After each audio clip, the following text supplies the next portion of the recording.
अगर कोई व्यक्ति संस्थान अपने काम पर ध्यान ना दे, अपने उत्पाद पर, अपनी सेवाओं पर कतई ध्यान ना दे, परफॉर्मेंस उनकी बर्बाद होती चली जाए, लोग उन्हें पूछना बंद कर दें और ऐसे लोग, ऐसी संस्थान सामने वाले की बदनामी करे, उसकी चुगली लगाए, उसकी बुराइयां करे, उसके खिलाफ प्रोपेगेंडा करे। राहुल गांधी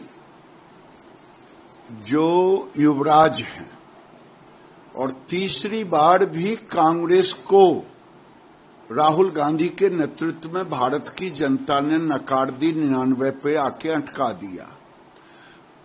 और ये दुनिया में जाकर के जो भारत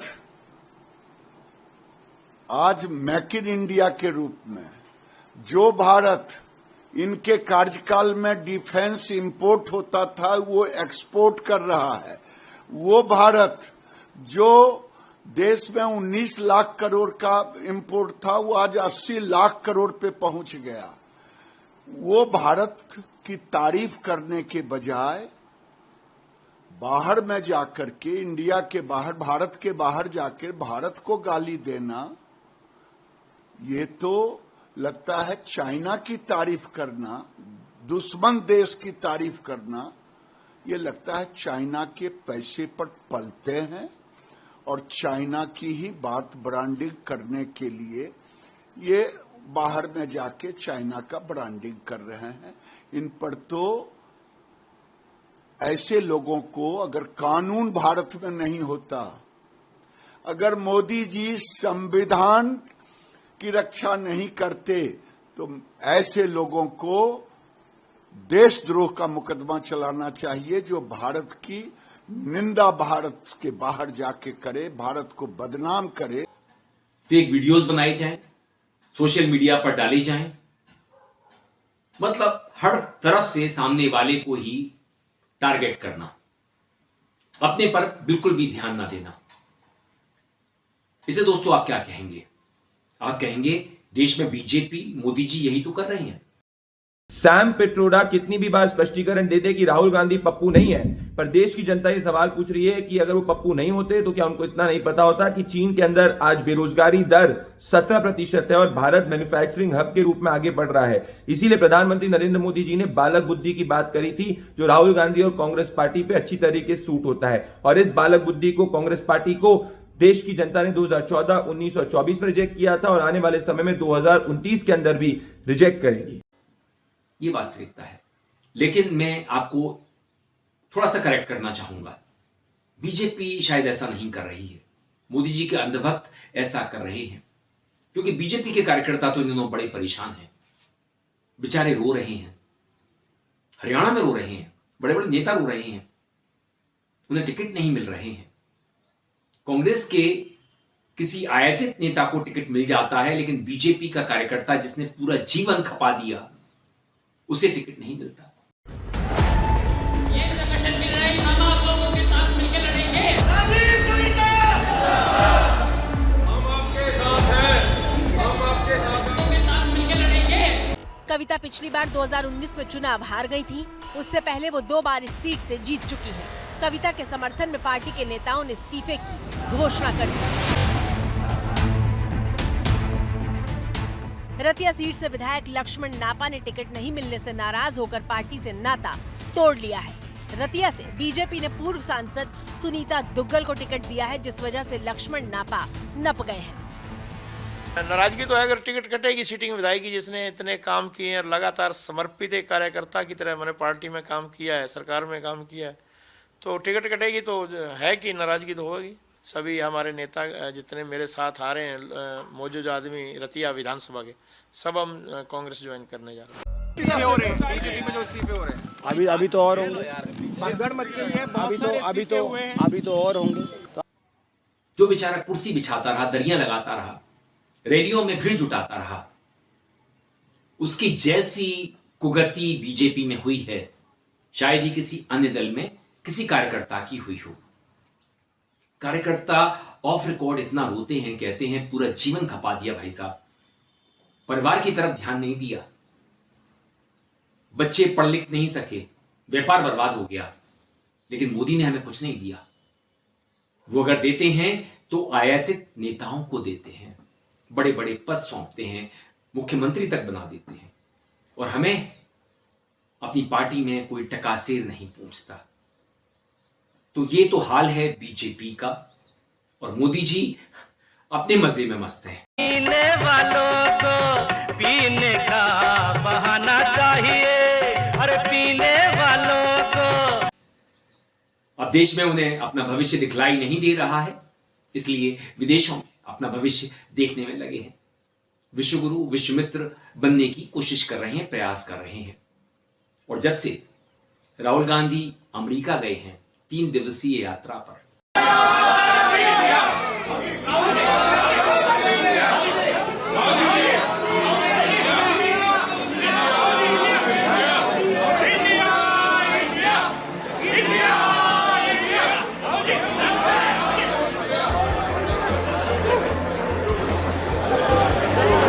लोकसभा में विपक्ष के नेता और कांग्रेस सांसद राहुल गांधी अपनी 3 दिवसीय यात्रा पर अमेरिका के डालस पहुंचे। एयरपोर्ट पर उतरते ही राहुल गांधी का जोरदार स्वागत हुआ। भारतीय प्रवासियों और इंडियन ओवरसीज कांग्रेस के सदस्यों ने राहुल गांधी का स्वागत किया, जिसका वीडियो सामने आया है। इस दौरान एयरपोर्ट में मौजूद लोगों ने इंडिया इंडिया के नारे लगाकर राहुल गांधी का स्वागत किया। जिस तरह से उनका स्वागत हुआ, उससे मोदी भक्तों की इतनी जल रही है। इनका एक प्रवक्ता है प्रदीप भंडारी, पहले ये एंकर हुआ करता था। यहां भी देखिए, बीजेपी को अपनी पार्टी से प्रवक्ता नहीं मिलते, इसलिए ये किसी एंकरा को अपना प्रवक्ता बनाते हैं। प्रदीप भंडारी भी भक्त टाइप का प्रवक्ता है। भक्त टाइप का ये पहले पत्रकार था, मतलब चाटुकार था। कह रहा है कि राहुल विदेश की धरती पर, अमेरिका की धरती पर भारत की बदनामी कर रहे हैं। ये राहुल गांधी बहुत ही बड़े झूठे हैं, और राहुल गांधी की पूरी मंशा सिर्फ चीन प्रेम की और भारत अपमान की है। ये विश्व अच्छी तरीके से जानते हो। अगर आप गूगल करेंगे तो आप पाएंगे कि चीन के अंदर जो यूथ अनएम्प्लॉयमेंट का रेट है वो 17% पहुंच चुका है, और भारत आज एक ग्लोबल मैन्युफैक्चरिंग हब के रूप में आगे बढ़ रहा है प्राइम मिनिस्टर नरेंद्र मोदी के मेक इन इंडिया के प्रोग्राम के अंदर। आज हम मोबाइल मैन्युफैक्चरिंग यूनिट्स के अंदर हम लीडर बन चुके हैं। सो राहुल गांधी, अगर आप पूरी स्पीच को ऑब्जर्व करेंगे, क्योंकि उनकी Chinese communist party of India के चाइनीज कम्युनिस्ट पार्टी के साथ में उनका एक सीक्रेट MOU है, इसीलिए हमेशा जब भारत और चीन के बारे में आती है वो चीन के साथ खड़े हुए देखते हैं, ना कि भारत के साथ। राहुल गांधी यही नहीं रुकते हैं, वो भारत के लीगल सिस्टम पे भी अटैक करते हैं, क्योंकि वो बेल पे बाहर है। आज उन्होंने हिंदुस्तान के लोकतंत्र पे भी हमला किया है। और राहुल गांधी कहते हैं कि वो सोशल टेंशन हिंदुस्तान के अंदर हो सकते हैं। क्या कांग्रेस पार्टी कुछ बहुत बड़ा प्लान करने का प्रयास कर रही है? इन सबसे यही बात स्पष्ट हो गई है कि राहुल गांधी की मंशा सिर्फ डिवाइड एंड रूल की है। हमारे देश में तो मेक इन इंडिया इतना होता है। भारत तो अब मैन्युफैक्चरिंग हब बन चुका है। मोदी जी भी ऐसा ही कहते हैं, मगर यह सरासर झूठ है। हमारे देश में असेंबलिंग होती है, कल पुर्जों को जोड़ करके ब्रांडिंग हम कर लेते हैं।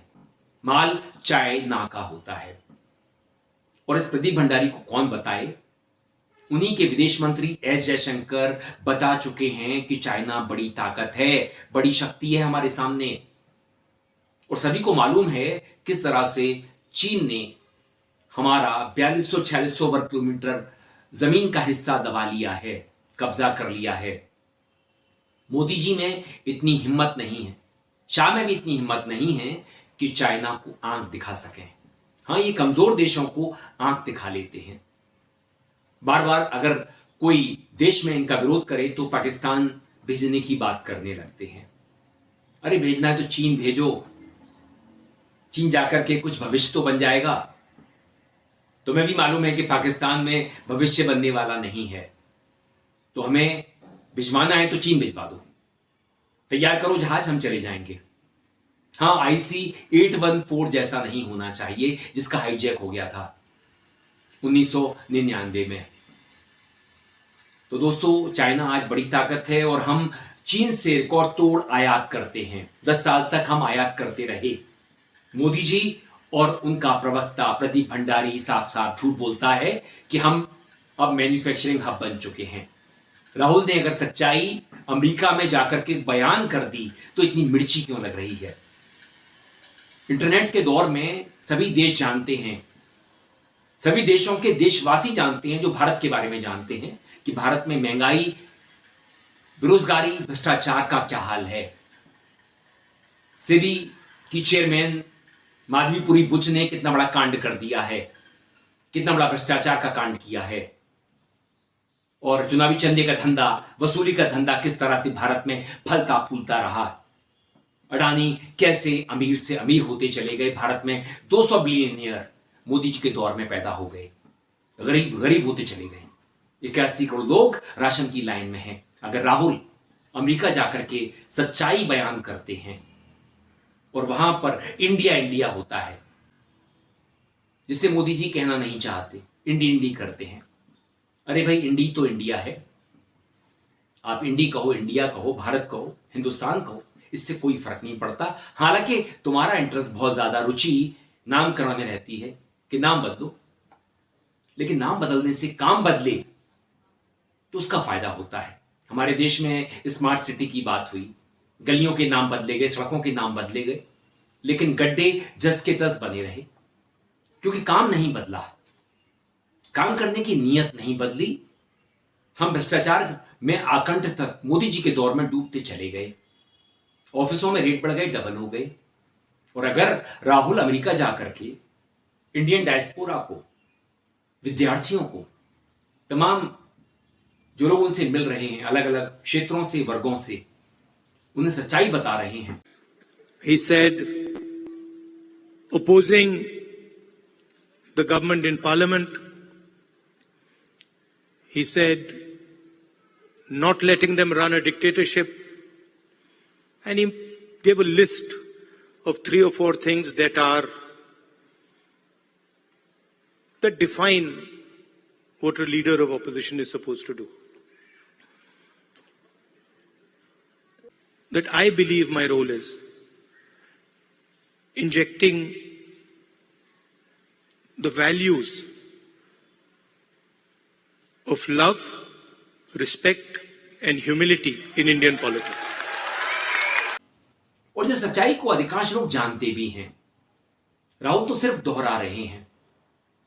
प्रदीप भंडारी आज इस तरह की बकवास कर रहा है, इसे मिर्च लग रही है। बीजेपी का प्रवक्ता हो, मोदी भक्तों, अंध भक्तों, ये सभी लोग एक ही जुबान बोलते हैं कि राहुल जो भी करते हैं वो खराब करते हैं, राहुल को कुछ आता नहीं है। अरे भाई, राहुल अब नेता प्रतिपक्ष हैं और तुम्हारे प्रधानमंत्री की हवा उन्होंने खराब कर दी है। विदेशी धरती पर जब राहुल पहुंचे, अमेरिका पहुंचे, तो जिस तरह से उनका स्वागत हुआ, जो गर्मजोशी वहां के डायस्पोरा ने, ओवरसीज कांग्रेस ने, अमेरिकन्स ने, अमेरिका वासियों ने दिखाई है, उसे देख करके तुम्हारी जलती क्यों है। राहुल आगे बढ़ रहे हैं और मोदी पीछे। राहुल आगे जो भी कदम बढ़ाते हैं, मोदी उसका अब अनुसरण करते हैं, फॉलो करते हैं। हमने ये देखा है अपने देश में। इसलिए भाइयों, अब थोड़ी सी शांति ले लो। बहुत कर दी बदनामी राहुल की, कांग्रेस की, गांधी परिवार की। थोड़ा होश में आओ और वास्तविकता से अपना परिचय करो, क्योंकि राहुल अब एक सच्चाई है देश की, एक नेता के रूप में, एक लीडर के रूप में, एक योद्धा के रूप में। जितनी जल्दी इस सच्चाई से आप रूबरू हो जाओगे, आपके लिए बेहतर रहेगा, बीजेपी के लिए बेहतर रहेगा, उन कार्यकर्ताओं के लिए बेहतर रहेगा जो बेचारे दरी बिछा रहे हैं, कुर्सी लगा रहे हैं और मोदी के लिए रैलियों में भीड़ जुटा रहे हैं। दोस्तों, वीडियो पसंद आए तो आप इसे लाइक कीजिए, दोस्तों साथियों में खूब शेयर कीजिए, चैनल को सब्सक्राइब भी कर दीजिए, बेल आइकन का घंटी जैसा बटन जरूर दबाइए, जिससे कि आने वाली वीडियो की आपको नोटिफिकेशन मिल सके। आपकी प्रतिक्रियाओं का मुझे इंतजार रहता है। मेल आईडी और कमेंट बॉक्स में जरूर कीजिए।